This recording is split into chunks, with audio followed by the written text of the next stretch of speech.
Hi friends, మీకు ఈ video నచ్చితే లైక్ చేయండి, సబ్స్క్రైబ్ చేయండి. పోలీస్ స్టేషన్లో ఉండటంతో కమల్ అక్షయ్ దగ్గరికి వచ్చి, అన్నయ్య అసలు నేరస్తుడు ఎవరో మేము కనిపెట్టేశాము, నువ్వు ఇప్పుడు బయటికి వచ్చేస్తావు అని చెప్పేసి అంటాడు. ఆ మాటలు వినగానే అక్కడున్న అక్షయ్ అయితే అవునా నిజమా అని చెప్పేసి అంటాడు. ఇంతలో అక్కడున్న పల్లవి మాత్రం చాలా భయపడిపోతూ ఉంటుంది. ఇప్పుడు ఎలా తప్పించుకోవాలి అని చెప్పేసి అనుకుంటూ ఉంటుంది.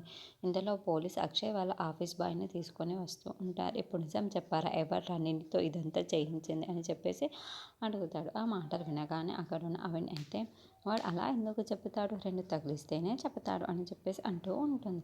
ఆ మాటలు వినగానే అక్కడున్న పోలీసులు కానిస్టేబుల్ అందరూ ఆ ఆఫీస్ బాయ్ని చాలా గట్టిగా కొడుతూ ఉంటారు. ఇంతలో అక్కడున్న కమల్ మాత్రం, అవును వీడు మా ఆఫీస్ బాయే, కానీ ఇలా చేస్తాడు అని మేము అస్సలు ఊహించలేదు, ఎవరు చెప్పారో చెప్పరా అని చాలా గట్టిగా కొడుతూ అడుగుతూ ఉంటారు. ఆ మాటలు వినగానే అక్కడున్న ఆఫీస్ బాయ్ అయితే, సార్ ఆపండి సార్, కొట్టింది నేను, నిజం చెప్పేస్తాను అని చెప్పేసి అంటూ ఉంటాడు. ఆ మాటలు వినగానే అక్కడున్న వాళ్ళందరూ చాలా సంతోషిస్తూ ఉంటారు.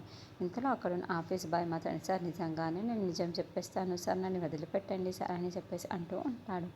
ఇంతలో అక్కడున్న పల్లవి మాత్రం చాలా టెన్షన్ పడిపోతూ ఉంటుంది.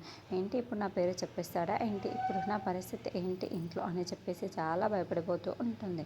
ఇంతలో అక్కడ ఉన్నవాడు మాత్రం ఇదంతా చేయించింది ఎవరు అంటే పల్లవి వైపుకు చూస్తూ, ఈ మేడమే సార్ నాకు ఇదంతా చేయమని, అందుకే నేను ఇలా చేశాను సార్, నాది ఎటువంటి తప్పు లేదు సార్ అని చెప్పేసి అంటూ ఉంటాడు. ఆ మాట వినగానే అక్కడున్న కమల్, ఇంట్లో ఉన్న వాళ్ళందరూ ఒక్కసారిగా షాక్ అయిపోతూ ఉంటారు. ఏంటి ఇదంతా చేయించింది పల్లవి అని చెప్పేసి అనుకుంటూ పల్లవి వైపుకు చాలా కోపంగా చూస్తూ ఉంటారు.